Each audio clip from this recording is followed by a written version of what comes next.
resist the urge to turn over the cabbage plants to make room for my whole natural medicine of choice.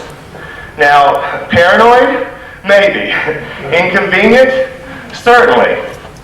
That said, something happened this weekend, and I'm not going to bore you with all the details because time is limited. Suffice it to say that I got ripped off trying to buy marijuana from someone who's a friend of someone I used to know when I lived here in Washington, someone I didn't know very well. And there was a moment in this scenario, sitting in a cab at 12th Street and 12th Place and Florida Avenue here in Washington, and I did not know whether I was about to be ripped off or busted, or worse.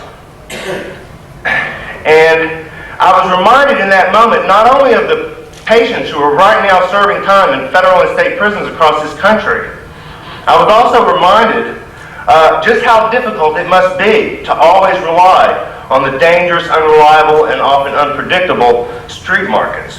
And that's when I realized fully that the lack of a legal supply takes a toll far in excess of the occasional discomfort of jonesing when a source is dry, or the extra expense of needing a contraband treatment, or even perhaps the actual risk of trafficking in illegal markets.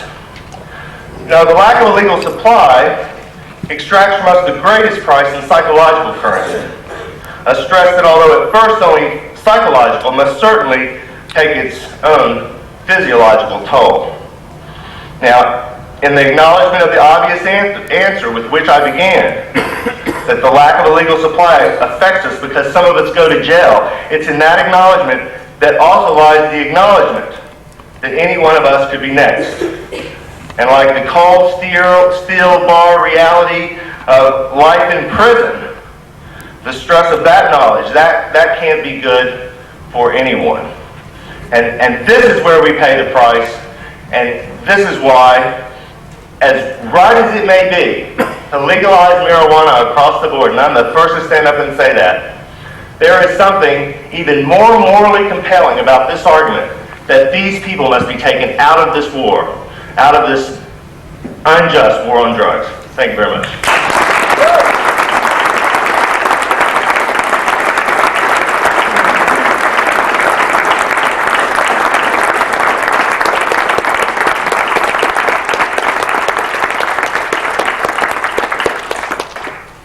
Thank you, Greg. Our next speaker is Stormy Ray, a 44-year-old grandmother, insurance broker, who was first discovered to have multiple sclerosis in 1986.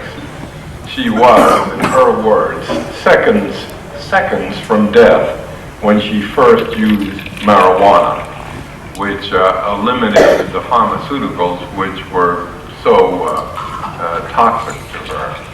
There's something about these folks, they all become politically galvanized. Stormy went on to become the chief petitioner in the 1996 and 1998 medical initiatives in Oregon, and she's chairman of the board of Vote of Power, which is working to implement the Oregon Medical Medicine Act. Stormy herself has not been arrested, but her husband has taken the rap for her. Stormy, you will speak from there, please.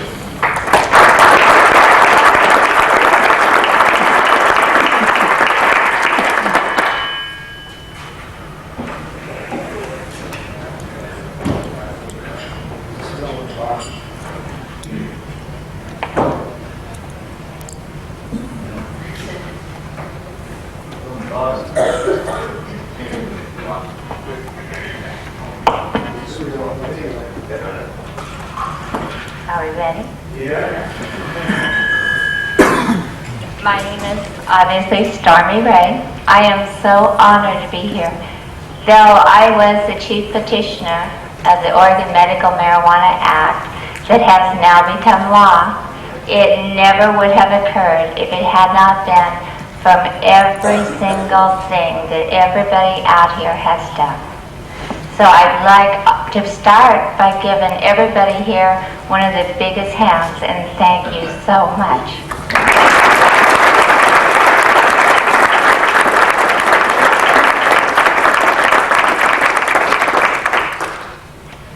I'm really fortunate to have been disabled. We're going to talk about what the lack of this medicine does. But first, I'd like to give you a perspective of how great the opportunity that I have had has been, and how much all of your effort has done for so many out here.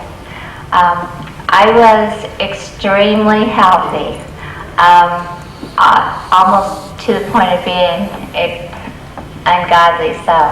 I would have missed all of the precious people that I have met if the good Lord had not blessed me with multiple sclerosis.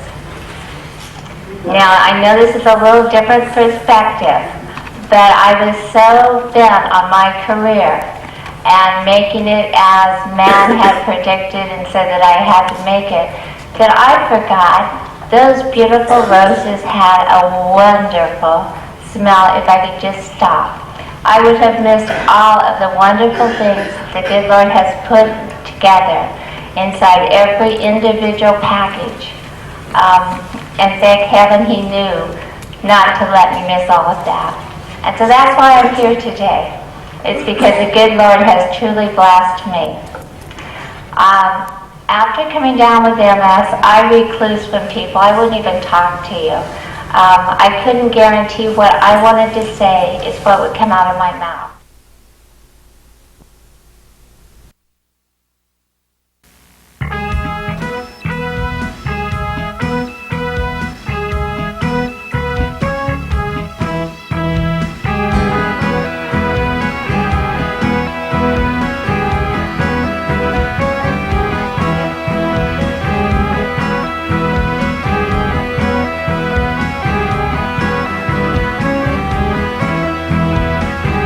We so happy we alive, we together can survive. Stop the bullshit, stop the lies, and now's the time to legalize. Tell me brother, tell me true, what the hell we gonna do?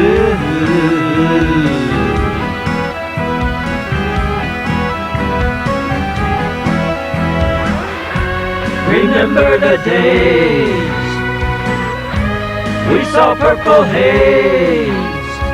1 and 1 and 1 is 3.